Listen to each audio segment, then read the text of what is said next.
It's called a lance. Hello? Oh, am I also doing the hello? Oh, yes, you do. You are the host today. Okay, hello, and welcome to It's Called a Lance. That's my best William SRD podcast starting. They probably didn't even know it wasn't me. Thank you. It's really, it's that long. I was hello. confused It's that, for a little You got to bit. go up and then down into the O. Keep it very smooth. Yeah, that's kind of my signature, yeah. Yeah. Hello, everyone, and welcome to It's Called a Lance, the only podcast. Actually, I don't know if we're the only podcast. The only podcast hosted by two dudes and a transsexual. Reading books about but Dragonlance. that one's also probably not true.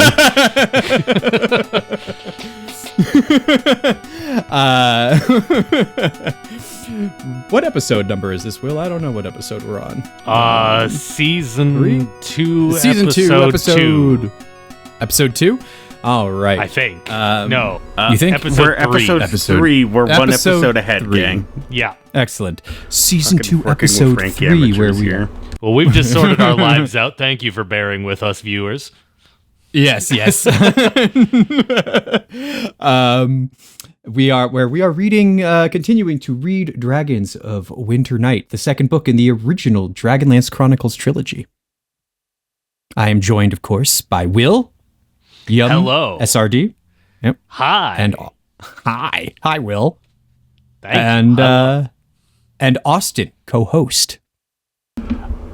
Bonjour. He's Yes, French This is today. a bilingual podcast now. And being that we are following Canadian customs, please prepare while we read out the land acknowledgements.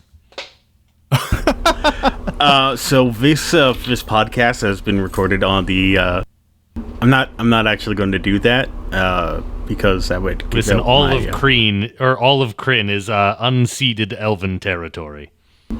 well, that's what the elves would have us believe. Yeah. I think you'll find it's the other way around when we read the chat. But the dwarves lived in the mountains long before the elves lived in their trees. No, maybe. I mean, technically speaking, in the cosmology of Kryn, all of the races pretty much existed simultaneously. They were all kind of created right around the same time. Unlike other ones where, like, the Corellan made the elves first. No, not in Dragonlance. Definitely not. Can't even believe that. They broke the mythology. I know. What an I know. outrage. It's almost as if the worlds were distinct, unique places at one point in time with no sense of a multiverse at all. Until Spelljammer came along.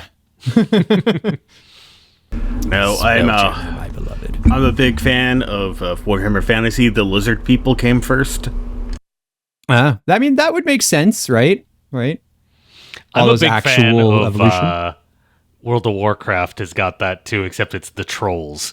The trolls not only came first, but also like all of the like fantasy elven species are just degenerated mutant trolls, and the actual trolls are like still having their like giant like world spanning tens of thousands of years old civilizations.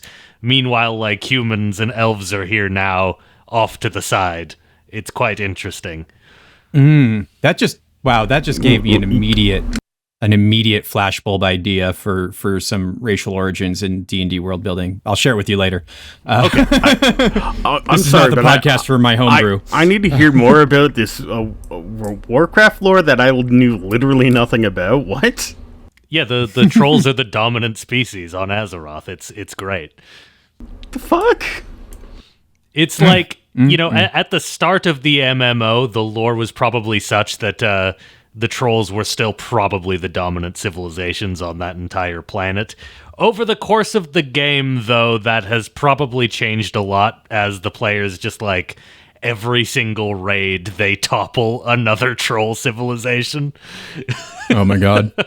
Oh no. Like every single expansion, they're like, all right, here's this like troll kingdom.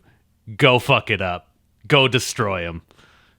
Yeah. That's sad. And yet, somehow the trolls keep bouncing back, almost as if they were just allowing the wins for the poor mortals for them to feel good about themselves. The dominant troll civilization on the entire planet, Zandalar, those guys actually just joined the Horde, and they're now playable. So the strongest troll kingdom is totally fine and is going to survive now and thrive. Good for them.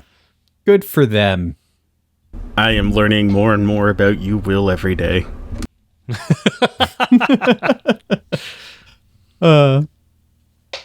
Excellent. But yes, so we are here. We are here. We are here, assembled together. Assembled together to discuss about Dragonlance. To discuss the most metal chapters that we've probably come across so far. Absolutely brutal. Absolutely brutal. Oh yeah, and these were No. And so, please, anything to delay me from having to read this screed that I wrote about the three chapters. No delays. No delays. All right, fine. I'll read my summary. We shall brook no delays. This is a dense summary, by the way. I could not shorten it. A lot. Yeah.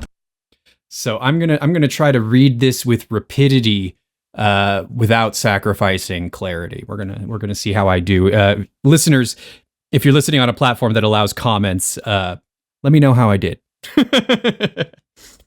Okay. Ooh, wait, hold on just a moment. I need to wet my whistle. There we go. I can't believe you're going to make me cut out the whistle wetting process. No. You should keep it in there. It's for the ladies. No. Okay, ladies. If you enjoy a little whistle wetting, let us know in the comments. All right.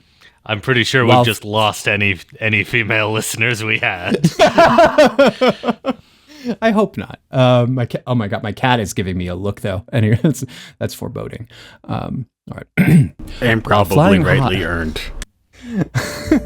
While flying high above the ground on the backs of griffins, Tanis decides it would be fun to rib Alhana about her feelings for Sturm, and she totally freaks out. Obviously, her feelings are complicated. Speaking of complicated feelings, the loyal griffins also kind of freaked out and refused to go any further than the outer woods of Sylvanost for reasons unknown even to Alhana Starbreeze, forcing the party to actually face a trial, rather than helping them proceed directly to the goal. Good DMing on that part. Before proceeding into the woods, Raistlin and Tanis have a small tiff over unshared information, and Raistlin admits to keeping secrets, because he believes they would not affect the outcome of their time in the forest. Eventually, the party finds a boat to cross some water, but the boat rots as the water turns bloody and the forest grows dark once they are on the other side. In fact, the trees, they're weeping blood. Apparently, the forest is cursed. Which shouldn't surprise anyone, since Ansalon seems to be full of accursed forests. I'm pretty sure this is Cursed Forest number 3, since the last book. And the dread magic of the curse takes over the minds of the heroes, who find themselves caught in a nightmare. Undead elves assault the party one after the other, and all seems lost, until Raistlin makes a bargain with the unseen force that has been guiding him, taking on the black robes of evil as part of that bargain. Okay, so maybe all still seems lost, on second thought. While Raistlin grows in strength, because who doesn't seem like a better version of themselves when dressed in black, Dreamsturm appears and chides Raistlin before turning deeper into the woods. Tanis, driven by a secret fear that Raistlin would betray them for the dragon orb of Istar, chases after Dreamsturm and falls victim to the logic of the nightmare yet again, despite knowing Sturm is elsewhere on the continent. He finds Dreamsturm and the duo battle their way through the undead elves until a lucky shot nearly takes Tanis down, and all seems lost until Kitiara, his literal dream girl in this moment, saves him. Okay, so maybe all still seems lost on third thought. More nightmares follow for all the party members. Riverwind fights his tribesmen as they accuse him of sins from the last book. Goldmoon sees her love slain by Quayshu arrows. Tika battles draconians and accidentally kills Flint as Raistlin looms over the carnage. And Flint just imagines himself getting old, which is an absolute nightmare, couldn't be me. Even Tasselhoff has his own nightmare, one where Tika dies and his own hands are unable to deftly pick a lock, resulting in him succumbing to a poison needle trap. Meanwhile, Caramon dreams of becoming weaker while his brother Raistlin grows strong and independent. I believe that our friend Austin here described it as Raistlin sucking his brother's juice. Anyways, something no one other than Raistlin is going to look too deeply into until the next trilogy. With his newfound might, Raistlin abandons Caramon and proceeds into the Tower of Stars for reasons unknown. Tanis catches up eventually with Dreamstorm and Dream Kitiara in tow, and then enter the Tower of Stars after passing the bodies of their friends.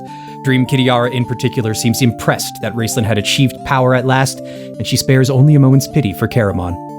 The trio are then confronted by the green dragon, Cyan Bloodbane, second biggest of the great big dragons, and a dragon who, incidentally, is not named after a shade of green. The great green dragon slays Dreamstorm and Dream Lorana and Dream Kitiara in short order, leaving Tanis alone until his elven promise ring, retrieved from the spilled goods Tasselhoff had been carrying, bites into his skin. Yes, a pinch is what wakes up Tanis. Tanis sees a red-robed Raistlin and reconnects with the mage, who explains that they each lived because of their particular virtues. Tanis because of his love, Raistlin because of his ambition. Raistlin claims not to know the fates of the others in the party, but Tanis seems convinced Caramon lived because of his love for Raistlin. Because no one other than Raistlin is ever going to look too deeply into Caramon's greatest fears, again, until at least the next trilogy.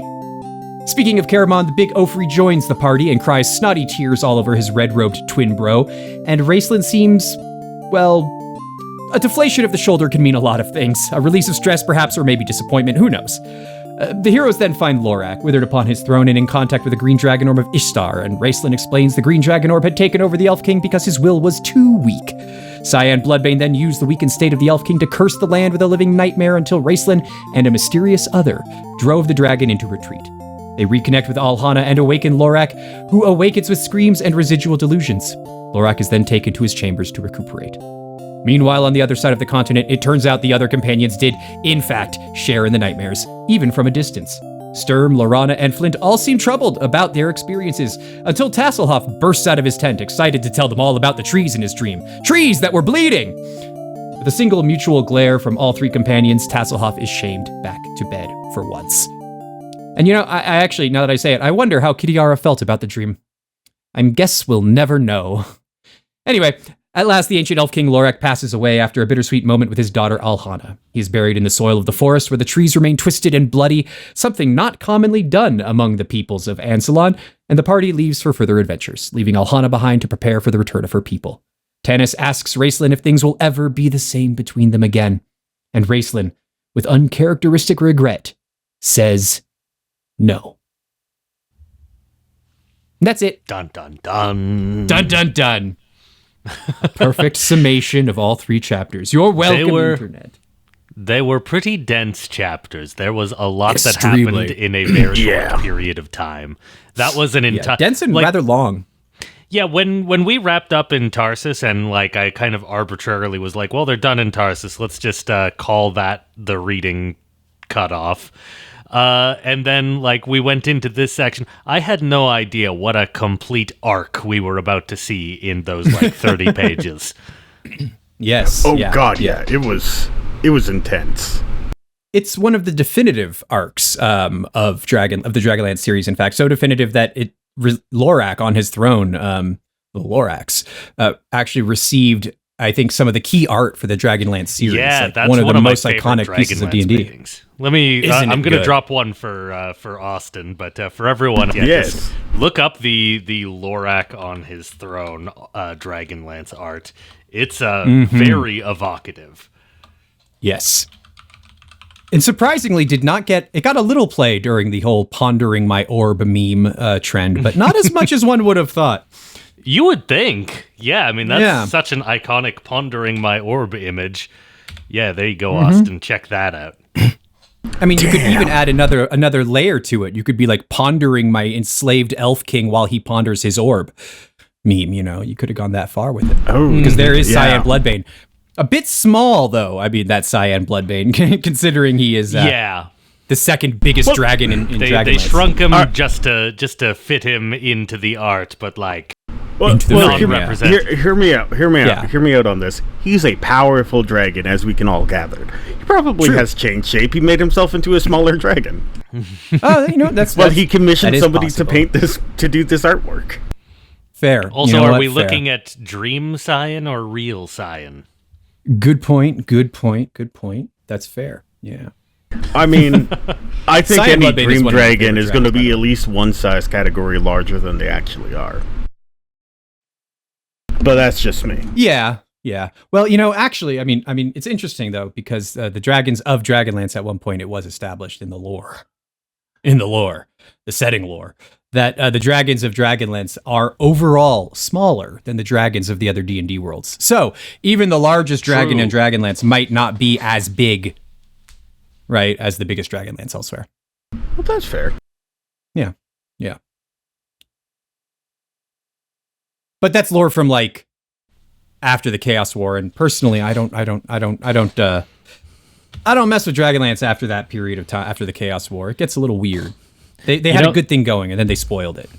This this artwork image of Lorac, I know I don't. The version that I sent doesn't have the signature, but I know exactly who drew this one, and it's entirely because all of the gemstones look like delicious Tide Pods. Yes. Oh, That means it's a Clyde Caldwell original.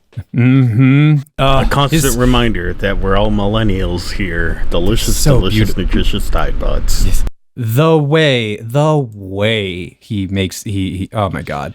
Even Cyan's eyes match the gems, right? Like, which is Delicious. a nice touch. Yeah. So good. Always would red like and to blue remind you, too. don't Always eat rubies and eyeballs. sapphires. To this day, Caldwell's gems are still how I imagine, like, whenever like a sword has a magic gemstone or something on it, like it's always a Caldwell gem, just like a smooth, uncut, beautiful, deep.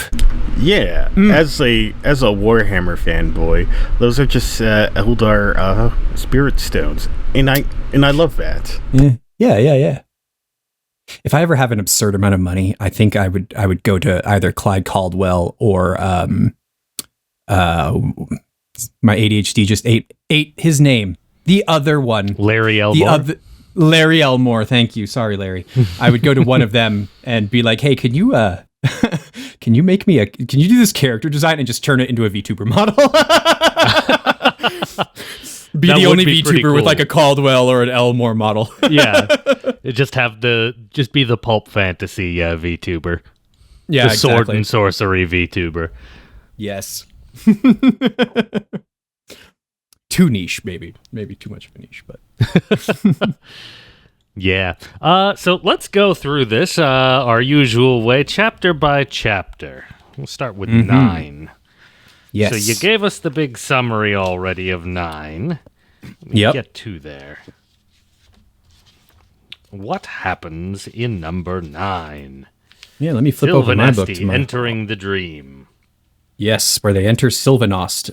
It's the one where they're all hanging out and they're flying in, and then the Griffins are like, "No, we don't want to go any further," because the Dungeon Master did the Lord of the Rings thing. Said like, they will carry you as far as is expeditious for the plot, and then you're on. And this your isn't own. the first time, because the Pegasi in the first book did the exact same thing, because they knew there was a dragon about, so they weren't going to get close.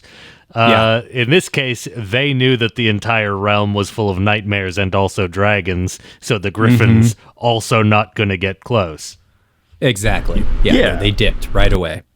And they neglected to say why, because they care about spoilers, like good and Yes. Yes. Well, that also and no they're one cast speak with animal that day. Yes. Yeah. Well, you would need Also, Recklin strictly cares about speaking, you would spoilers need too. Yes. Strictly speaking, you would need speak with monsters in AD&D 2nd edition. A much higher level spell than mere speak with animals. Oh. See, this is why I can't have fun. Yeah, no, I'm sorry, bro. Come at me with your AD&D. We get the little argument between Alhana and Tanis, and the impression that I get from this argument is because Tanis has argued with a lot of people in these books. He has. But this is the first time where I'm reading it and I'm like, he doesn't actually like this person, though. Like Alhana very much. Whereas all the other ones, he's like, oh no, I made them mad. I didn't mean to do this. Whereas this one, he's just like, yeah, well, you fucking like. Mm-hmm. Yeah, it's interesting. I don't think he dislikes her for a square reason either. I mean, he yeah. It seems like his dislike of her it has as much to do still with his own internal. It's in group tensions, right? Yeah, and he hasn't had time to really bond with her, I suppose. We kind of saw the same thing with Fizban, right? Like Tanis really didn't give a fuck about. Sorry, didn't give a poop about Fizban either very much.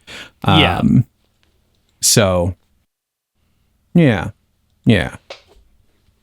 But he did start this argument, though. I think he did not need to go there, and he should have known that it would be a sensitive topic for her. Yeah, I think he was the one who was actually kind of at fault in this argument, like really kind of rubbing it in her face. Yeah, like it's clear. I think he was clearly trying to go for some levity to like break some tension. What he failed to understand is just how tense she actually was, and that she was still working through these feelings in the midst of an incredibly politically tense scenario as well. So, that's that. No wonder she snapped at him. Yeah, but, absolutely. We also get land. Oh yeah, go ahead. I was going to say we also get a very nice sort of one thing that I had noticed was that we get this kind of narrative setup for our expectation of Sylvanost, right? How it's like a wonderland of like shaped trees and molded nature into wondrous, beautiful things that like no one can bear to look away from and sit in your memory forever and stir the heart and all this stuff. Very Tolkien-esque in a way, right? Like we kind of imagine like, okay, they're going into like a fairy world almost. And I like that they open with this. Yeah. I like that they open with this because of the way the chapters go on to undermine that, right? They're like, oh yeah, you're going to see the classic elves. Now the elves at their height. Actually, surprise. That is not the case. The elves have been wrecked, as it were.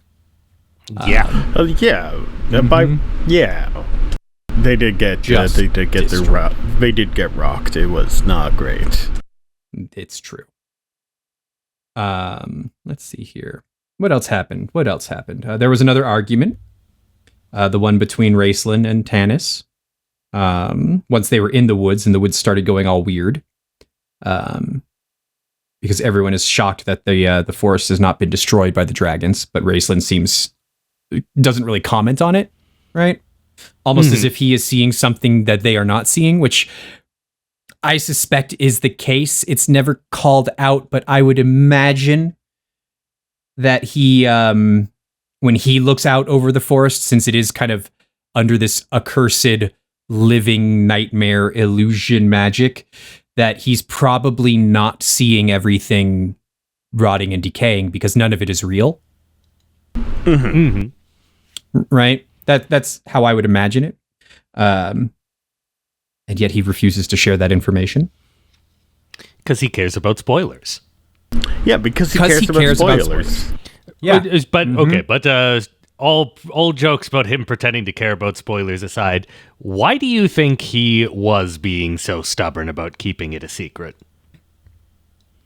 Well, I think it's exactly what he says. I think he is aware that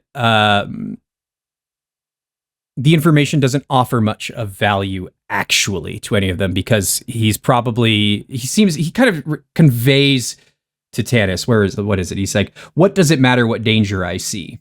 We must enter Sylvanost. You know it as well as I, or will you forego the chance to find a dragon orb? Well, and I then think Tanis is like, we could at least prepare, right? I mean, I think that would be true under most types of danger, but in this case, the particular type of danger is that they're in a nightmare. And in this case, the knowledge that you are in a dream will help you, he says, later on. So but he doesn't know they're in a dream. Well, I guess maybe that's it. Maybe he doesn't know about the dream yet. That would make sense. Yeah. And also, I think that, when he says, for me, again, when he says we must enter Sylvanesti, right? I think he's aware of the scale of the danger they're about to face. Mm-hmm. And I think he is, and I think he's probably considered the fact that if he tells everyone, they will probably over-prepare. Right? Or they will be like, so. we can't go in. We have to find another route. We have to do something else. And Raceland knows they have to go there. So keeping the information from them, it's just like at a D&D table, right? If you give the party too much information, all of a sudden you're going to get that analysis paralysis where everyone's going to be like, we've got to figure out the optimal approach. And then you never get anything done that session. And Raceland's just like, no, we got to go in and roll some dice. Well, it's the taking like 3 sessions to plan a heist where like the always the best times I've had with doing an air quote heist kind of session is flying mostly by the seat of our pants with the barest amount of planning. Yeah. And in fact, Tanis here says like we could at least enter prepared, right, if we knew. And Raceland just is like, then prepare. Like that's it. Yeah. He's like, that's whether you were preparing, right? It's like whether you're going in blind or going in with the knowledge. Yeah, well, because it conveys that whether you go in blind or whether you go in armed with knowledge, the amount of any preparation you could do is going to be just as useful. It's a big bad situation.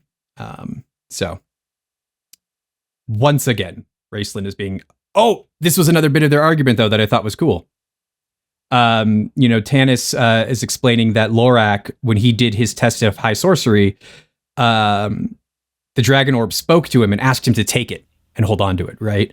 Right. And Raceland asks, and he obeyed it, which is such an interesting thing for Raceland since the same thing essentially happened to him during his test. A mysterious, magical voice offered him some benefit in exchange for something and has been with him ever since.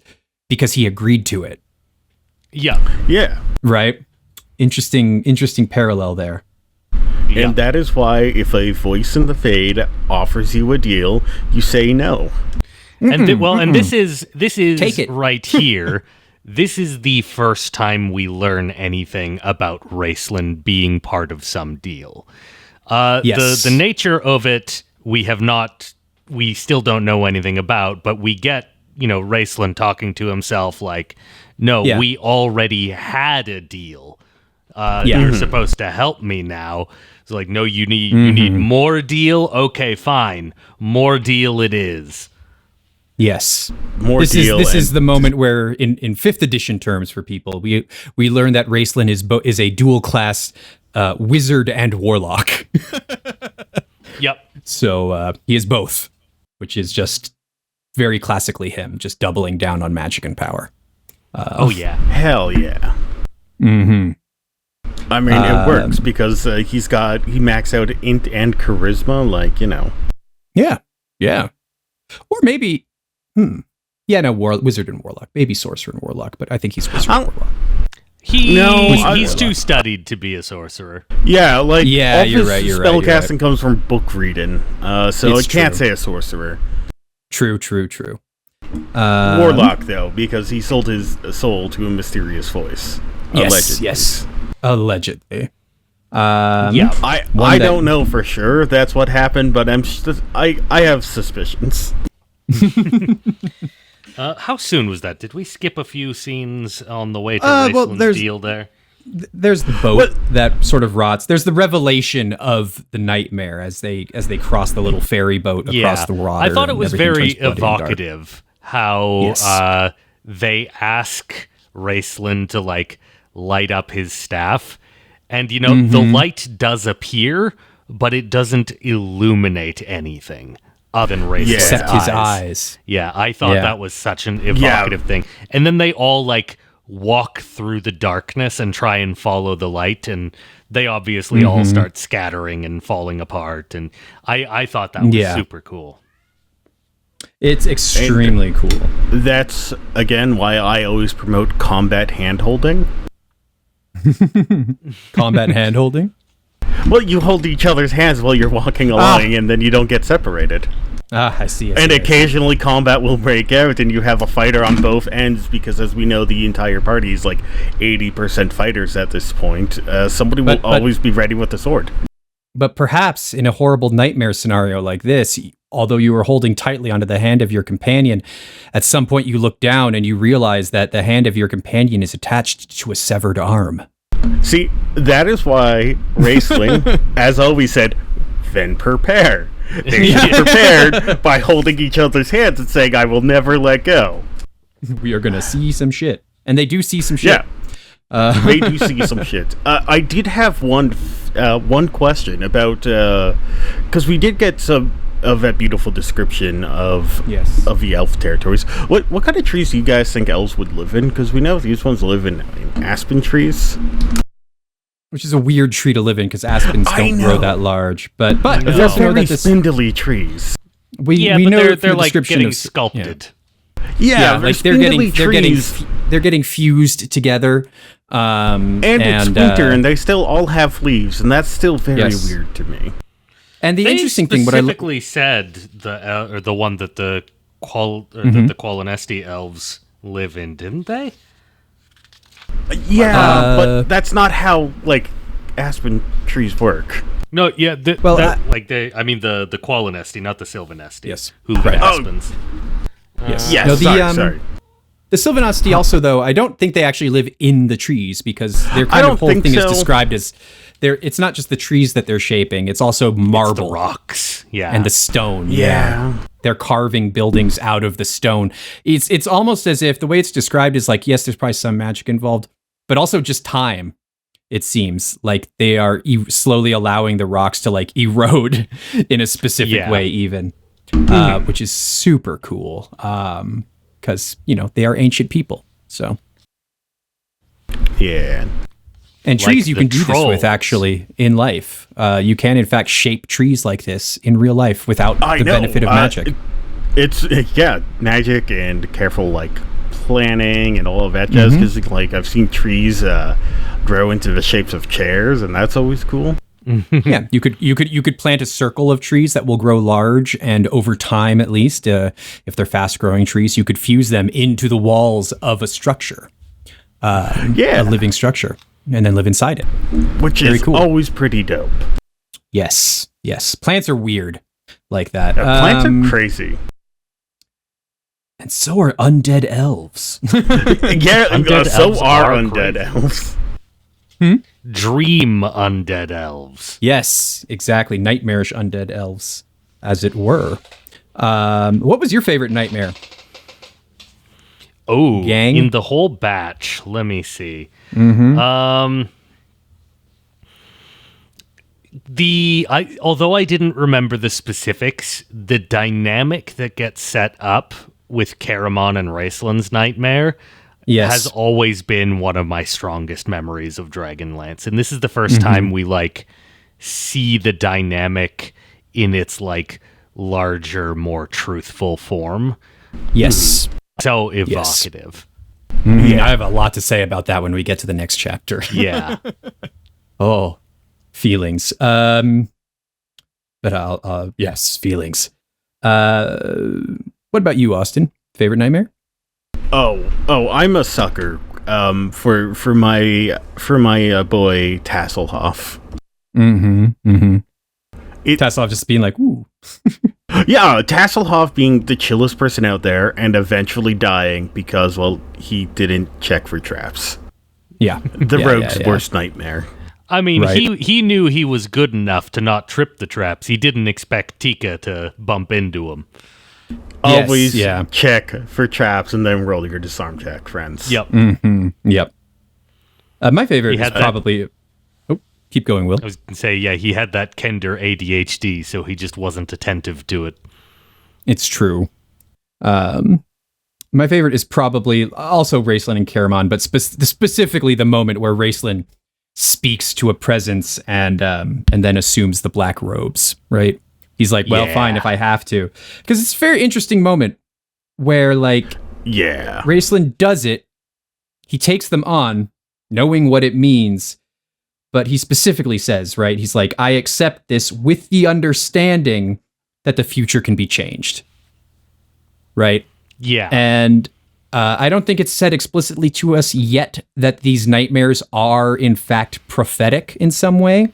That kind of gets revealed over the next few chapters. But it was said, like, outright that, like, the things we are seeing are from both our past and future. Right. And so it sounds to me like Raceland does it for the pragmatism of it all, right? Practicality. Yep. Mm-hmm. But he does not intend, or maybe he's thinking of a different future, but he does not intend to take on the Black Robes, right? This is not reflective of who he is in the moment, which I think is very interesting. Mm-hmm. I'm also a fan of, I want to say again, shout out to Margaret Wise's writing. When she introduces Sturm and Lorana and Flint, she just slides them in there so smoothly that I actually found myself, I had to remind myself that the party had been split. I was like, wait, is Flint traveling with them? Is Sturm traveling with them? Who's traveling with them? You know? I was like, the one that really threw me is that we actually got a TAS POV. I was like, the other half of the party, they're not actually here. They're just being dreamed about. And then suddenly, like, TAS is one of those people who shouldn't be here. And then we get it from his POV. And I'm like, wait, this isn't how this works. Oh, no. Yeah. Then we get Sturm's POV and Flint's POV. It's a whole shtick. A whole very interesting, like, it makes you ask questions, right? You're like, what is going on? I need to know more. It's part of what keeps you, I think, driving. It's part of what keeps the reader driving forward through the story. The way Margaret Wise sets up questions without asking questions. She just puts things out there and lets the reader naturally assume a question and then lets their own curiosity pull them forward into the story. I think it's part of why the Dragonlance novels are so hard to put down once you start them. Yep. It's very masterful. As always, Miss Wise. But let's see here. Yeah, so I think it's actually Raceland. This is the moment, too, where the end of this chapter is when Raceland is aware it's all a dream. I think the voice that he's speaking to is the one who tells him so. Because he's like, how do we get through the tower alive? And he's like, and I'll be given what I need. He's like, all right, fine, farewell, right? Yep. So I think that's what's going on there. Yeah. And then Sturm at the end is like, fuck you, Raceland, I'm going off into the woods alone. Do you think that the deal Raceland made in the forest, is that just a reflection of a deal he makes in the future, or is this deal he made actually binding? I think that it is both. I think that in the same way, because of course we realize in later chapters that Sturm and Flint are actually there, right? Yeah. In some way, my assumption has always been that the act of dreaming about someone in that state pulls them into that state as well, right? Even the undead elves are probably dead elves, right? Yeah. They're dreams, but they are probably dreams of elves who were once alive. So my feeling is that because this presence is part of Raceland's dream, it is there. Yeah. Whoever it is. And so I think that deal is real, but also not, because it's part of the context of the dream. Because of course we see later on at the end of this section of the chapters that Raceland is back in the red robes, right? Yeah. Mm-hmm. Yeah. So he makes a real deal with the real presence, but because it's made in the space of the dream, it can only persist as long as the dream. Also, I know this is a dream state, so it probably follows different rules, but I love the implication that we were arguing a couple weeks back, weren't we, about how why wouldn't you all just wear the white robes and pretend? Mm-hmm. The dream implied that no, the robes will change to match you. This is true. Yeah, this is true. Yes, magic the robes. Yeah, I never counted for magical robes. We don't know if it actually works like that in the waking world yet, but I'm choosing to believe it does. Yeah, I'm relatively certain, you know? You know what? It makes the story better for me. So yeah, I'm with you, Will, on this. Yeah. Mm-hmm. Screw last week or a couple of weeks ago, Austin. Screw that guy. Yeah. Him with his doubts. Yeah, what a jerk. Mm-hmm. And this is, before we move on to the next chapter, there's one last bit that, again, it's kind of mirrors the argument that Raistlin and Tanis have at the beginning of the chapter, where Tanis is like, because Raistlin is like, death only exists in our minds here unless we believe otherwise, which is a callback to the way illusion magic worked in AD&D. But Tanis is like, then why can't we wake up? And Raistlin is like, it's too strong. You've got to really believe beyond a shadow of a doubt. And he's like, then why can't you if you're so confident? Right? And Raistlin is just like, maybe I don't want to. And like that to me is like super interesting because it suggests that like the power that he's receiving in the context of the dream is I feel is attractive enough to him that he wants to enjoy it a little bit. Yeah. But also I think he sees this, and I think we'll see this in the next couple chapters. I think he sees this as an opportunity to learn more about the people he travels with as well. Yeah. Using the lucid dream for his own benefit. Exactly. And of course, then Tanis is like, I don't get it. I don't understand. And he's like, well, you will or you'll die. It doesn't really matter. Yeah. Which is, again, just like his line, like, then prepare, right? Yep. It's just his matter-of-fact pragmatism at work. And then we get to chapter 10. Yeah. Waking Dreams and Future Visions. Which this is the beginning of the sequence that I think is most important for the relationship of Raistlin and Caramon. Like, this is, I think, the most definitive chapter of the entire trilogy for them. Yeah. Oh, also, we skipped over it, but Caramon got injured in that last chapter. Yes, he almost lost his arm. And it was quite evocative that his arm was hanging on by a strip of flesh. These are children's books, but Margaret continues to put these very graphic, bloody scenes into it. She does not stray from, or she does not shy away from the gore just because it's a book for kids. It's true. Yeah. I mean, it was like tastefully done gore, but yeah, still gory. I love it. Yeah. Like I myself, I wouldn't say, oh no, children shouldn't read this because of the gore in this. Yeah, I think the kids will be fine with this. So therefore, chapter 10 begins with Caramon freshly healed by Gold Moon. Yes. Finally is like, I need to be the one who leans on someone, and Raistlin is newly empowered, is like, well, lean on me. And it's Twin like, bro. it's like implied in such a way where it's like he's doing Caramon a favor, but you don't trust this. This is scary. It's not supposed to be like this. Yeah. It describes him as later on. Well, we'll get there. Yeah, it's so it's just so interesting because Caramon's like, what's going on? Why are you wearing black robes? And he's like, don't worry about it. Yeah, just be chill, guys. And of course, what's interesting is that this seems to be, I think, my personal feeling, this line here. Caramon had the fevered impression that the black shadow of himself gained in strength even as he lost it.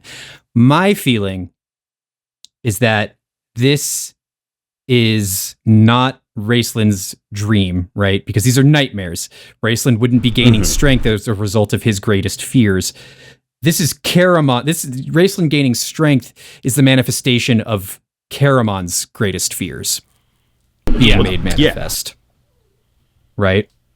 Which is very interesting. Because, I mean, a lot of Caramon is tied into his brother and protecting his brother. That would be something terrifying if, like, I'm losing a large chunk of my purpose. Yes. But also, well, I think, I mean, it's the end of the, I don't feel like it's, I mean, we're not spoiling anything. I think that this whole arc between the two of them, is one about Caramon's codependence, right? He is not just there. Up until now, we've kind of been seeing Caramon as always like sort of the long-suffering, good, more kind brother, right? Who's always there for his younger brother. And if it weren't for Raistlin being sick and feeble, Caramon would probably be out living a much more, fuller life or something like that. Yeah. It sort of seems to be the perspective. It's the perspective of all the characters around them for sure. But now we're seeing that Caramon's greatest fear isn't just the loss of his, it isn't just, the loss of his role, but it's the loss of his role because his brother becomes powerful enough to no longer need him. Yeah. And couched in that always is this idea that is the sense that would Caramon hold Raistlin back if he could? Yeah. And is his caring for Raistlin in a way holding Raistlin back? And I think in many ways the answer is yes. Yes, yeah, absolutely, blatantly. And I also think it's holding Caramon back because we've gotten little bits that his codependence with Raistlin is damaging to his relationship with Tika. Yeah. And Caramon, we get this thing. We get this dynamic from this chapter that Caramon does this for Raistlin because, this is just who Caramon thinks he is as a brother, that he is who is supposed to do this. And he just doesn't know who he is without it. It's not even about Raistlin. It's because Raistlin betrays him. Raistlin leaves him to die, and at the end just cries and goes right back to where he was doing before with full knowledge of this. So it the trust between them shouldn't be broken, or should be broken now, but Caramon wasn't doing this out of trust or affection, but more out of habit and not knowing who he is and how things work between them without it being this way. And it's kind of a profound immaturity on Caramon's part. I agree with you almost entirely. I think that Raistlin does not betray Caramon to the extent that it's made to look, right? I think we're supposed to be oh my God, Raistlin has power and leaves him, right? But I think that crucially what happens in that moment is that Raistlin, throughout all of this whole experience of getting stronger, etc., before he goes, he says, "How does it feel to be weak and afraid, my brother?" Right? Yeah. And he asks softly, and we know whenever Raistlin speaks softly, it's when he's speaking from the heart, right? Yeah. And I think that this nightmare is for Raistlin a bit of a revelation about Caramon. I think that he learned something about Caramon in this sequence that he didn't really realize. I think up until now, he probably has also thought of Caramon as ultimately driven by a good, kind, noble heart, right? It's part of why he probably resented his brother. He's yeah, you're everything that is good and strong, and I'm everything that is shitty and, needs to scrabble for power. I need to make my power. You were born with it. You were born with inherent goodness. I was not, etc. But now he's seeing that he was wrong. That Caramon is afraid of Raistlin achieving the things that Raistlin wants to achieve, not because of what Raistlin might do with them, but because Caramon is afraid of not being needed by his brother anymore. And that sense, when you realize that someone would hold you back in that way, someone that you've probably cared about and loved for a long time, it can very easily spark the desire to leave that person behind, because you're well, this person is, not only are they holding me back by incidentally, just as an unintended consequence of their love for me. No, they're actually holding me back. Yep. They are actually preventing me from growing. And that's why I think Raceland ultimately is like, how does it feel? Like, he's saying, like, I felt this way my whole life. Yeah. And you've prevented me from achieving it, from having the opportunities to, like, to be better, to be stronger. And I'm not going to I'm not going to do that anymore. And that's why he leaves, I think, personally. And I think that's why their relationship never really recovers. Yeah. Yeah. Mm-hmm. This is all part of my thesis of a deeper, more heartfelt Raceland than people kind of read on the surface. Right. Which I've been picking that up. Mm-hmm. What's your read on this relationship, Austin?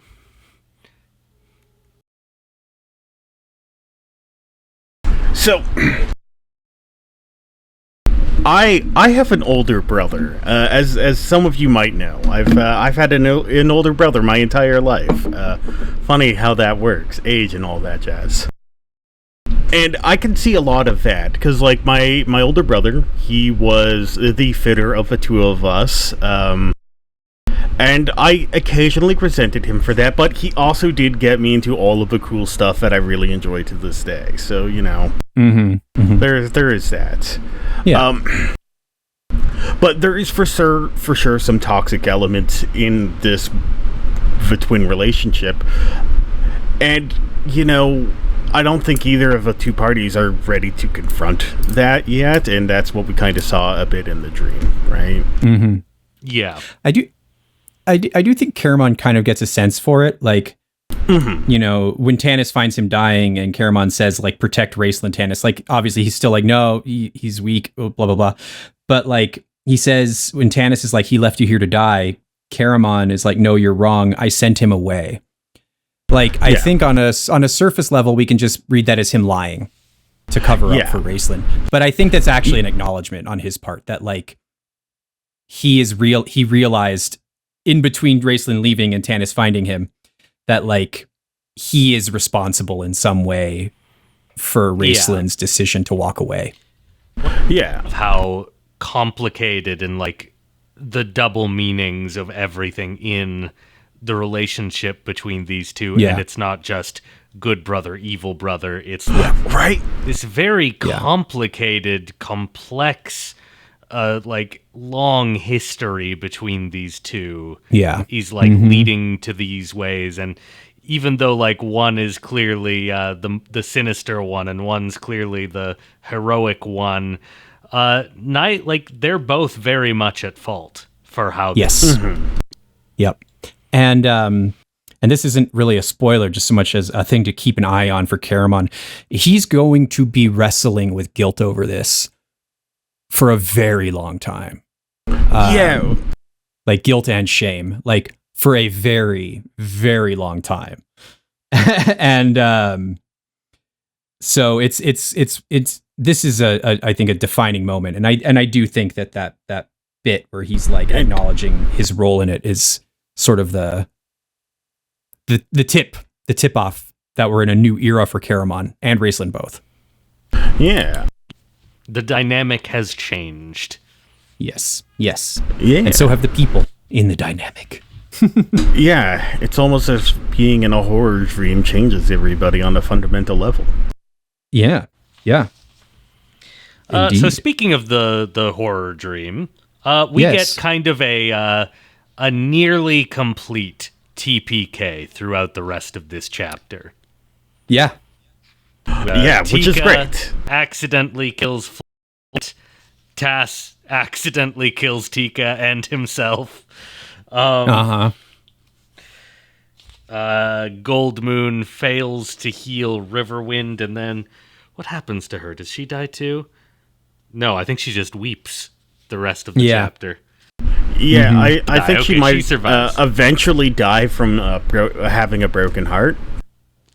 It's probably. Yeah. We kind of fade that's to what I'm black going on to go her, with. and there are, like, hostile elven ghosts everywhere, so they do probably kill her after that. Yeah, she's probably got killed off screen. We see some more characters. like Lorana, and we see Lorana and Kitiara. Yeah. Mm-hmm. Which is who again also die. Well, this is a big moment with Kitiara coming on screen for the first time. Mm-hmm. It's interesting that he mistakes her for a man in this moment at first too, with the helmet. I think that's interesting. Let's put a pin in that. I mean, good armor tends to hide, it sure typical does, tales. It sure does. There's a reason that Kitiara has never ended up. Any rendition of Kitiara has never ended up on r/men drawing women. Yeah, it's true. Does Kitiara die? Actually, I see. Yes, she does. When they fight Cyan. Yeah, there's a bit where both Lorana and Kitiara are in danger, and Tanis can't decide. And because he doesn't decide, they both die. Gotcha. Yes. Sturm gets stabbed through the chest or something by Cyan Bloodbane, which is rough. Sturm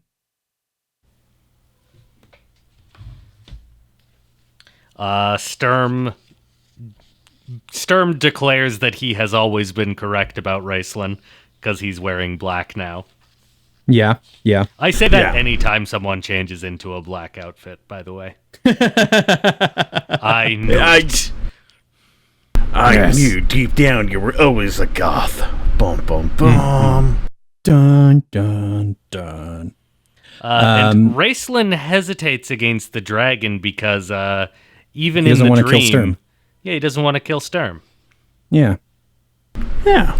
Yet again, reinforcing everything we've said about their relationship up till now. That Raistlin he's still not, he's even Raistlin in the Black Robes is not going to raise his hand against one of his companions. Yep. Because deep down inside, he's a good dude. Yeah. Which I wouldn't say he's a good dude, but I would say he's still got some. He's got some affection for his fellows. Raistlin Dudley Do Right McGood Guy Majir. It is in the name on the wiki. Trust me, don't look it up. You're taking the good guy Raistlin so far. The good does not erase the bad, Hauntie. Listen, if I take 10% of my earnings from the orphan mulching machine and I donate them to charity, I'm not a good guy. I disagree. What is I disagree. Even the smallest candle illuminates the darkest room. The world has an overwhelming orphan problem, as we all know. You are doing your part. You're solving world hunger. Yeah, orphan burgers. Austin, you're wearing black right now, aren't you? I will neither confirm nor deny these vicious allegations. I mean, have you ever had buffalo wings? Everyone knows buffaloes don't have wings, so where are they coming from? It's orphan meat. Will's orphan farm. Well, just like this next chapter, the dream ends, the nightmare begins. He's gonna be selling orphan tallow at the farmers markets. He told us about it before the stream before the podcast started. Yes, get yours on It's called the Lance web store. Yeah, on our Etsy page. Yes, all links will be in the description, but you have to find them yourself. Mm-hmm. Oh, we've written them in code. Yes, but yes, and that ends the chapter, and we end the chapter with Tanis waking up. Yes. Because a ring pinches Dragon his hand. slain. Dragon more scared off. Yeah, by Raistlin. Yet again. Yeah. Well, because he's dropping some level 8 spells of Dragon Fear and shit. I don't know. Mm-hmm. And so we see Raistlin again with Tanis, except Raistlin is back in the red robes and sick once more. So there's that. He's sick. Sick. No, he's not sick. He's more he's sick, guys. No, he's sick. Guys, he's not well. That guy's so sick. totally sick, bro. I'm pretty sure he's just not healthy. Like, maybe. Like, I don't know. I think he needs to go hang out in the mountains to get some of that fresh mountain air. And he looks totally gnarly, is what you're saying. I'm saying that he looks like he has jaundice. Fair. Because of the red robes. You know, I mean, it's fair. Yeah. I mean, I don't think it's the robes. I think it may be the metallic skin. I think it might just be the jaundice. Yeah. The jaundice is causing him to look jaundiced. I'm just saying, I don't think anyone so far has discovered cure disease in this world, so, you know. We don't know. But yeah. So Tanis and Raistlin wake up, and they have a little chat. Mm-hmm. A pretty cold chat, actually. A very cold chat, because up till now in this book, Tanis has been in his sad boy era. And he's been like, oh, I relate to Raistlin. Oh. Yeah. And you know they've been getting along really well this book actually, and it's in part it's because Tanis feels a bit like a villain for a lot of this book. He feels like he's not a good version of himself, feels like he's not a good leader, and because he's feeling down on himself and his dynamics, his like weird toxic trait is that he feels bad and hangs out with Raistlin.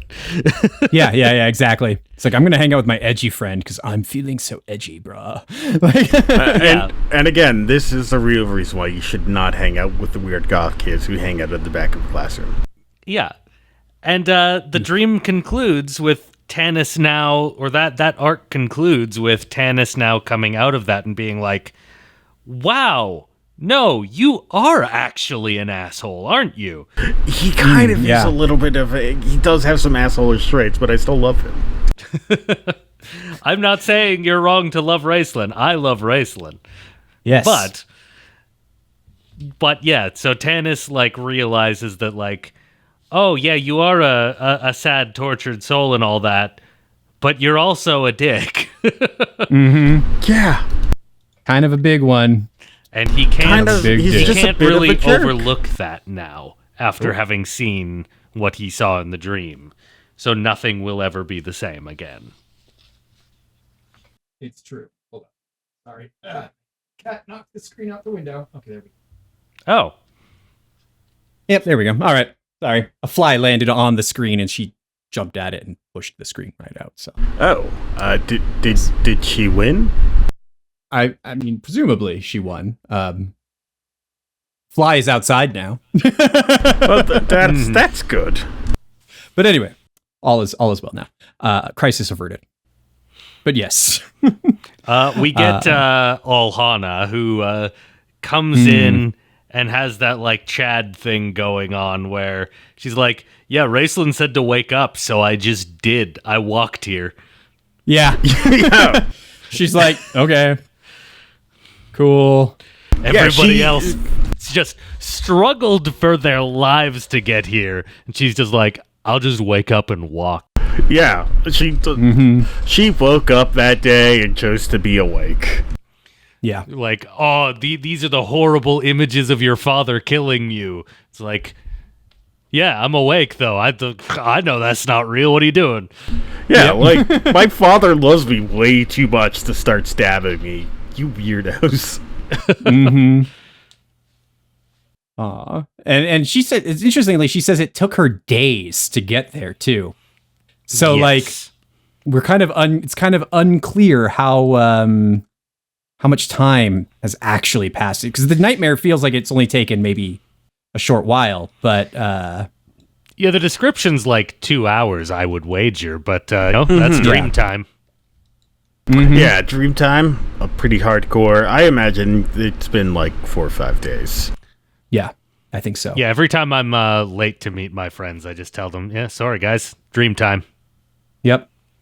It is a real curse that he has. Yeah. I had a nightmare. I was stuck in traffic. I didn't have to go through it because I knew it was a nightmare and I woke up, but like it did take me a long time to get here anyway though, because turns out I didn't have a car. I had to walk. And all the people behind me were super pissed when I just stopped moving my car. Just livid. They didn't understand that it was all just a nightmare. Indeed. Then we've got the actual orb to deal with. And Karaman's like, I'm not touching that thing. They're like, no, you're not trying to use it. You don't have magic. You're not smart enough. And he's like, yeah, okay, fine, but I'm still not touching it. Yes. Yeah, although that's because the trust got broken. Chapter. That's actually at the end of the next chapter. Yeah, that's actually at the end of the next chapter. I'm way ahead of myself. Way after Lorac is dead. Right. Yeah. This is more, Raistlin gives some exposition, which is interesting because it sounds like although Raistlin was present in the nightmare, he was also doing other things outside of the nightmare. And interestingly enough, I think we get a good explanation too of part of why he was using the nightmares, because it seems like he was able to use his power inside of the nightmare to deal with Cyan Bloodbane, him and a mysterious other person. And because he does say like, oh, the dragon couldn't face me in the nightmare. I was too powerful, but in real life, a child could, kick my ass. But, and so we get some exposition basically about, whatchamacallit, that Lorac had the orb took control of Lorac, and then it summoned Cyan Bloodbane. So it sounds like the orb is intelligent, right? It has a mind of its own. Which is true of most artifacts in Advanced Dungeons and Dragons in that era.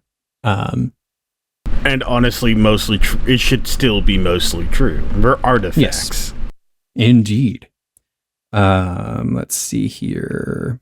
Then like Karaman shows up, and slowly everybody else kind of shows up, one after the other. After Alhana, then Karaman, then so on and so on and so on and so on and so on. Yep. Yep, and the orb is still in control, or the orb has not been defeated. It let go of Lorac. Yeah, but Raistlin's like, but no, it's still a problem, gang. So, also, I'm a little unclear on the mechanics of how it went all bad for Lorac. Because obviously it would, because he wasn't strong enough to control the orb. Yes. But from my understanding, the way things specifically went was that Lorac was able to control the orb enough to get what he asked from it, but not enough to control, like, the orb's means of doing that. And the means of doing what he asked was to bring in a nightmare dragon that corrupted Lorac's brain. Right. That's semi-accurate. The thing to know about artifacts, especially those like the dragon orbs, in the gaming era that these books were written, is that they, like I said, they have an intelligence, right? Which is to say they have a sentience, artifacts tend to. And even a good artifact, even the most virtuous, noble artifact, has a percentage chance, like per day, per use or whatever, of taking control of the person who wields it. They can all artifacts can possess you. And over time, turn you into that you can become their vessel. So, for instance, the dragon orbs can sort of seize control of you, and over time, in traditional AD&D, potentially turn you into a vessel for the intelligence trapped within the orb, where it can now then use you to act upon the world. So, yes, Lorac got what he wanted, but it's not exactly a monkey's paw scenario where the orb like complied. The orb, being an evil artifact, it just did what it wanted, but what it wanted was in alignment with what Lorac wanted, I guess, is probably the best way to think about it. And Lorac failed his various saving throws against the orb, like the orb, like right away. So, this is why wisdom should not be a dump stat. Exactly. Oh God, yeah, no. Wisdom is no one's dump stat. You don't want to be Lorac. Yes, because if we take this far enough back, if we look far enough back in the story, right? Yeah, Lorac gets what he wanted, but before Lorac got what he wanted, the orb got what it wanted, which was to be taken by Lorac away from the Towers of High Sorcery. Yeah. Because the wizards presumably are powerful enough and wise enough and intelligent enough to not succumb to it, right? Yeah. So it went with him knowing that at some point in the future this was going to happen. Especially since this nightmare that it concocts seems to be prophetic, so we can assume probably the Dragon Orb has some capacity for knowing the future. Being a crystal ball, it makes sense.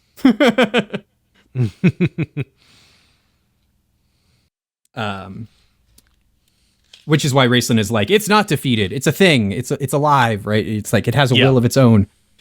And then Lorac wakes up and he's like, ah, and then he sees everybody and he's like, screams. Yeah. And then he's like, I killed you all, thinking, still kind of trapped in the delusion, except for Raceland, who's like, no, you. And he's like afraid of Raceland until he realizes that he's not wearing black robes. And then he slowly comes to his senses. They escort him up. Just, okay, I killed you all. Okay, Grandpa, let's get you to bed. Yeah. And Caramon carries him to bed. Yep. Which is wild. I am so surprised he was able to sleep that night. Right? Oh my God. Well, he'd been awake that entire time. Like, part of why he was withering away wasn't just like, it's not that the magic was sapping his strength. It's that because he wasn't there for very long, actually. Maybe a couple weeks, right? Like, yeah. He was, if not a couple days, who knows? But he was starving to death. Right? Yeah. He's thin and bony because he's malnourished. Because he couldn't move away from the orb. And so he was probably pretty exhausted. Probably couldn't help but fall asleep. I killed him. Tika cried. Oh yeah. Poor Tika. But yeah, and then Tanis has his terrifying thought at the end where he's like, Lorac's dream became reality. Would theirs. Right? Yep. And then behind him, Tanis heard Raceland cough. Which I wonder, is that foreshadowing? Knowing Margaret Wise at this point, who knows? Yeah, it could be. Mm-hmm. What else do we get in this chapter? Not a lot. We get the vision shared in the next chapter. We discover from the other team that, they all mysteriously had this same dream, and they've decided to never talk about it again. Mm-hmm. Yep. And somewhere except for Tasselhoff, very far away, no doubt, Kitiara wakes up, presumably, and goes, man, that dream was shit. Maybe she thought it was shit, or maybe. I saw Tanis's other girlfriend, and then she was mad at me, and then I died. Mm-hmm. But I also saw Tanis. Yep. And her brother. And her other brother. Who knows what she's feeling about that. Suffice it to say, she knows more about their situation than she probably knew before. Yep. Mm-hmm. Well, and we did get that little bit of characterization from her that she's not without affection for her brothers, but she's still pretty cold. She's just like, Caramon, it's always going to go like this. Yeah. Yeah, well, she's a mercenary, right? Even when they're fighting the undead, when it's just her, Tanis, and Sturm, she's just like, oh, Sturm's down there fighting the undead? Sweet. This is going to be just like old times. Come on, bro. Like, she's like cheerful about the situation, which is very interesting. Like, she is, she's not deterred by what is going on around her. Yeah, she lives and breathes this shit. Yeah, and so she's probably seen a lot of people die that she knows, which is why, when she sees a dead Caramon on the ground, her only comment is like, it's affectionate, but it's still just poor kid, right? Like, yep. He was a mercenary himself in a way, like, so what can she really say about it? Yeah. Right, from a person Those from her who perspective. live by the sword die by the sword. Yeah, it is not a surprising outcome. What did seem to surprise her is that Raistlin finally achieved the power he was looking for. She's like, oh, wow. Good Well for done. him. Yeah, good for him. Unlimited power. Yeah. Weird how they align her, too, with Black Robe Raistlin like that. Yeah. Right? Weird. Yeah, that can't be telling anything in the future. No, Certainly it's not. It's not meaningful. Definitely not meaningful. No, nope. Foreshadowing. Just never look into it, gang. Yeah. Mm-hmm. And then we don't really get a lot more from the other crew. Other they than just kind of Tasselhoff really acknowledge wanting the to talk dream. about it. Yeah, excited no. about it. And everyone Tasselhoff just was like, was guys, just read the room. Guys, about- I had this dream, and you were dead, and you were dead. Oh, and you were super dead, and I died. It was really cool, guys. And Flint, you were so old. You just got like extra old, like way older than you really like. I can't believe how old you got. Like, It was one of those. Honestly, I really like that moment from Tasselhoff of just showing the stark difference in the different species and how they think and operate, because that is 110% what a child or somebody childlike would think of. Oh wow, I had this really cool dream, where everyone else is just freaking the fuck out. my kid brother has some of the most gruesome, gory dreams, like where he's like, and I was put on a meat hook and I was split down my sternum, and I'm just like, and he's excited about them. He's excited to tell me about these dreams where he's tortured and disemboweled, and I'm just like, That's fucked up. Yeah, that is fucked up. But that's how kids can be, right? Yeah. And the Kender thus are the same way, and so it's interesting. And yeah, it's just the fact that he thought this was exciting. And you're right, he wasn't reading the room, because why would he? He had something super excited to tell all of his friends, who he hoped would also be super excited. Yeah, everyone's And then like, they're all mad at him. Tass, we're all kind of suffering some trauma here, and he's like, I'll listen to your trauma after. Let me tell you about this neat fucking dream. Yeah, Stop interrupting me. Again, this just goes back to the point where I think Tass might be my favorite. We're back on Team Tasselhoff. Okay. It's ask me on a different phase of the moon, I'll probably switch back. Mm-hmm. Fair. Which moon? Oh, wouldn't you like to know? You can't see what color robe I'm wearing. Ooh. We do get some lore drops about Lorac, which is probably good because he will not survive this chapter. We learned that he's super he wicked. doesn't survive? No. He told the chapter is called The Death of Lorac. You assume I can read. We know that Lorac is 2 seasons of this podcast, Austin. yes. If you can't audiobooks. read, Audiobooks. No, I'm mostly just guessing at what the words are saying. I think I'm doing an okay job. Yeah, you're doing pretty good for guessing. But no, we learned that Lorac is very old, about 400 years, and that he's one of the few living beings on Krynn to remember the Cataclysm. and to have definitely taken the wrong lesson from it. Yes. Yes. The gods are gone. I hope those humans learn their lesson. No idea why they stopped answering my prayers, though. Yeah. Yeah, I was always chill, guys. Yeah. And the Sylvanesti in general became extremely isolationist, right? So much so we learned that it, even after 400 years, or definitely because of 400 years of isolationism, they were ill-suited to understand the conflict that was before them when the dragon armies came knocking. And they thought that they could negotiate reasonably with the Dragon High Lords. But they could not. Yeah, again, it is just a fresh reminder that anyone whose name is Verminard, you're probably safe on not trusting them.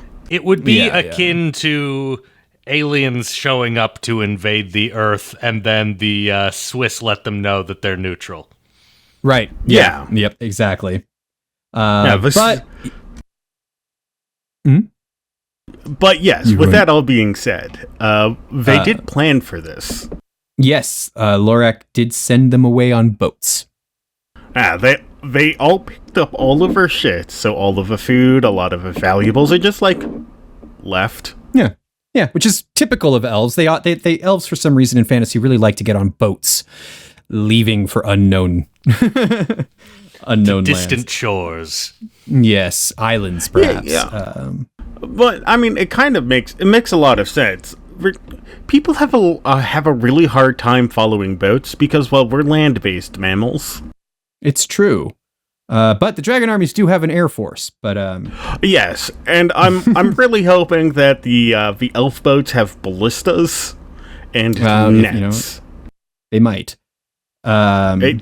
If it works in Game of Thrones, it should probably work on dragons in other settings. I agree. Mm-hmm. Yes.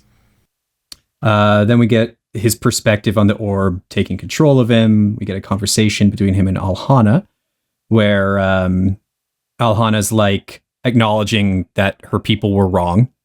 The isolationism was wrong, and she is like, I understand now why the gods chose humans for their return. And all of these things. So we see that like she's probably now, in a way, this is her catharsis, right? Like her inner conflict this whole time has been between like Alhana Starbreeze, daughter of the speaker of the stars, and Alhana, who doesn't see a problem with humans, who can actually like empathize with other people, who understands them, can even fall in love with a human, right? There's these two versions of herself, and they're not in tension anymore, right? Yeah. She's had that cathartic moment, which is when Lorac then conveniently decides to die. Yeah. After she being also like, makes take care of plans our to people. bring all the elves back. Mm-hmm. Yep. And then he tells her to bury his body in the soil. Something we can draw a few conclusions from based on what we learn later in the chapters. Which is that this is not a typical burial practice among the peoples of Ansalon. Something that's been hinted at. We get mention of a lot of tombs and crypts all the time, but never any graveyards. Yeah. Everybody is buried above ground on Ansalon, which is an interesting cultural touch. She quickly ushers the party out before they can see her do that. Yeah, because she considers it shameful. Yeah, because it's weird. It's what goblins do, is how it's described. Yeah. Evil creatures do it, right? And so we can kind of conclude one of two things, because Lorac says, he's like, what is it? He says, I'll give myself to the land, bury my body in the soil. As my life brought this curse upon it, so perhaps my death will bring its blessing, right? Which is a very poetic way of saying it. But also the fact that only goblins and other evil creatures do it suggests, I think, also an element of like, obviously there's guilt that Lorac is feeling, but like a deeper guilt where he's kind of consigning himself to the same sort of like deathly state that evil creatures reserve for themselves, right? He's like, I've done evil, maybe for good reasons, but ultimately like I'm responsible for that. So I deserve that same kind of treatment after death that evil creatures reserve for themselves. Maybe. That's my take. Bit of self-loathing in Lorac's end there. I mean, if you curse the land as completely as he did, I'd feel a little... I mean, I wouldn't, but a normal person who isn't wearing the black robes. I mean, what? Well, you just can't relate because you currently live in an already cursed land, Austin. It's true. Alberta. Hey, say what you want about Alberta and the horrifying curses that it has. At least I don't have to worry about rats. True. You know what? That's fair.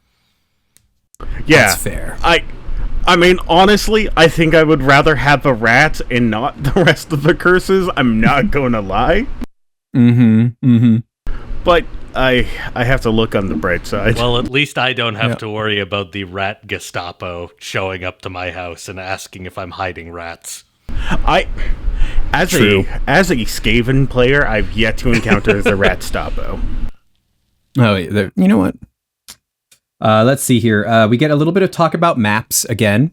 Once again, cartography being like not a central plot point, but an important plot point all the same. We see the value and importance of maps in a world like this. Love maps. Yes. And of course, the value and importance of maps it kind of mirrors and reflects AD&D in a way, again, where map making was actually the responsibility of someone at the table. And so dungeon masters frequently did not make maps available to player characters because they wanted the players to draw their own. I did it a little bit when I played a bit of Hackmaster. That is what we did. Mm-hmm. Yeah, it's classic. I had I think it was an old army notepad that had grid paper on it. Mm-hmm. Yeah, that was hella rad. Yeah. Yep. And then we get Will Caramon picking up the orb.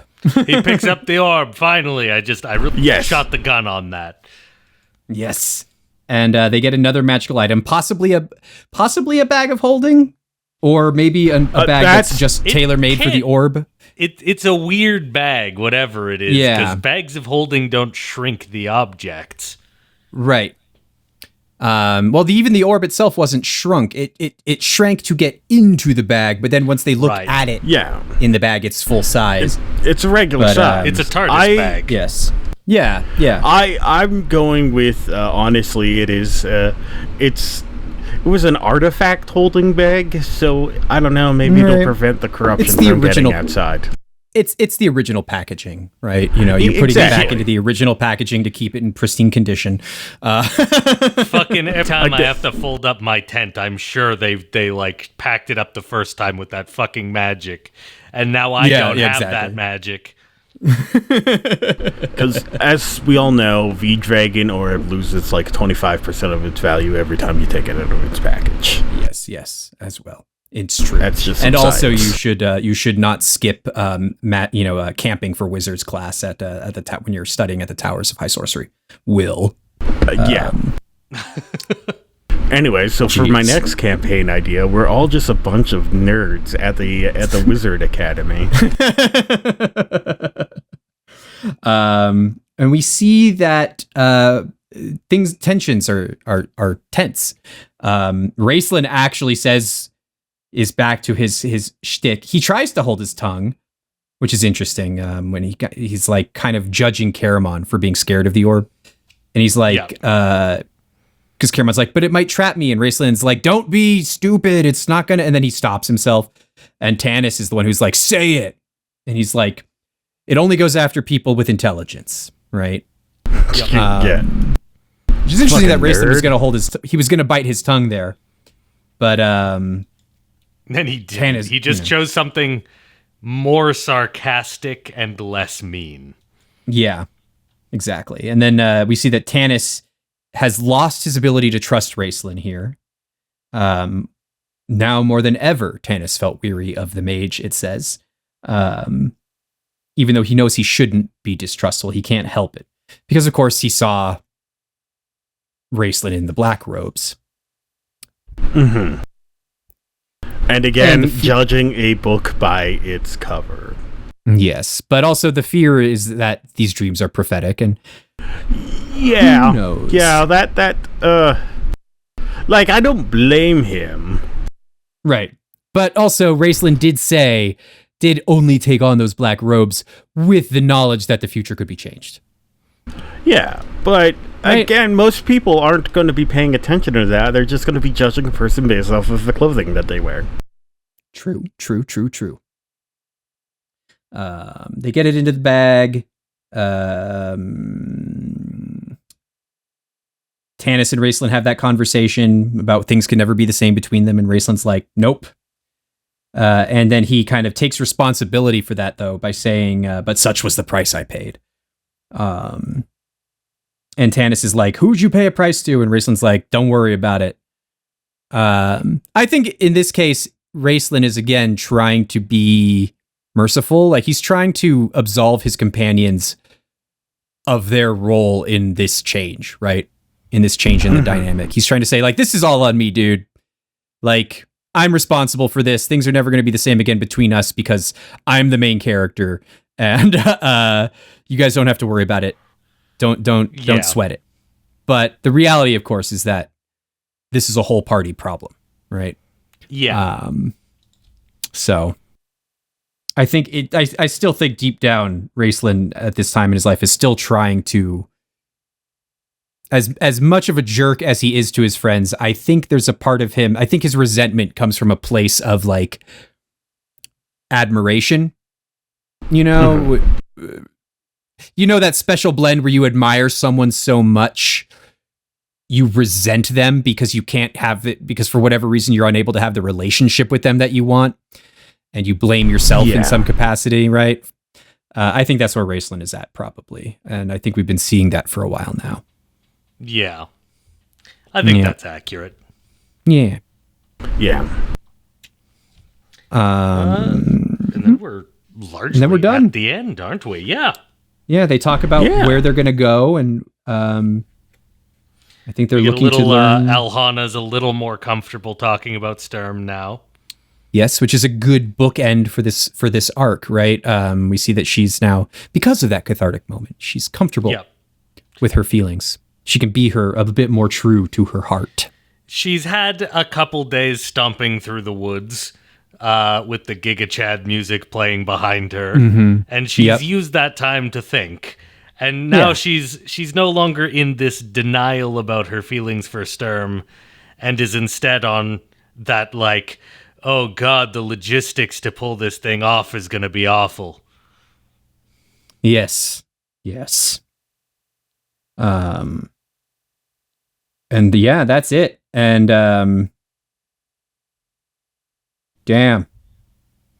The only other thing is that Tanis is left wondering aloud what he's, been wondering for a long time now, is just, why is my life such a mess? Yeah. Tanis. Loves too deeply. Mm-hmm. And that does it for book 1. Yep. Good book overall. I really enjoyed these chapters. They were a lot of fun. They were. They're some of the best. They're some of the best. Yeah, it was legitimately hard to put it down. Just great moments all throughout. I agree. Probably the most memorable part of the winter night, leading into maybe one of the less. I mean, I know my most remembered moment from Winter Night, and you know the moment I'm talking about. Oh, but we won't say. Yeah. No, we shan't. We shan't. Not yet. Not yet. All right. Well, I guess that was called a lance. Yes. Thank you for listening, everybody. You guys want to say where people can find you? Before we go, well, no, we have to say one more thing. What chapters are we reading to? Oh, shit. Right. Yeah. Thanks. Yeah. Good save. Yeah, you're welcome. Good save.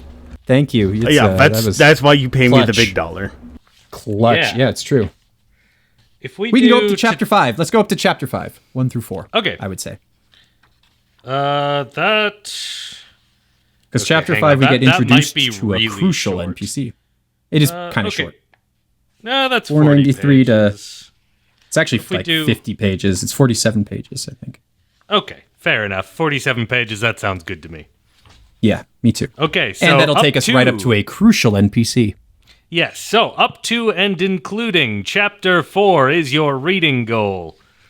Woot. That seems very doable for me. Hey, I'm bringing it back. No, bring it back. Bring it back. Hell yeah. And what's lightning round? Because I want to go to sleep.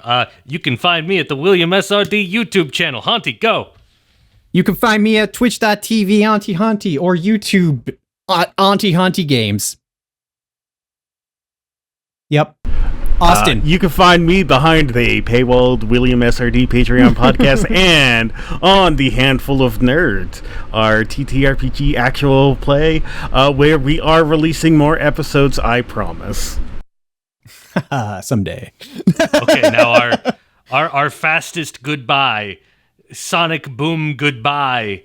Farewell. So long. I would like for all of you to have a lovely evening. Thank you for listening. No, that's too long. As you retire to bed. Goodbye.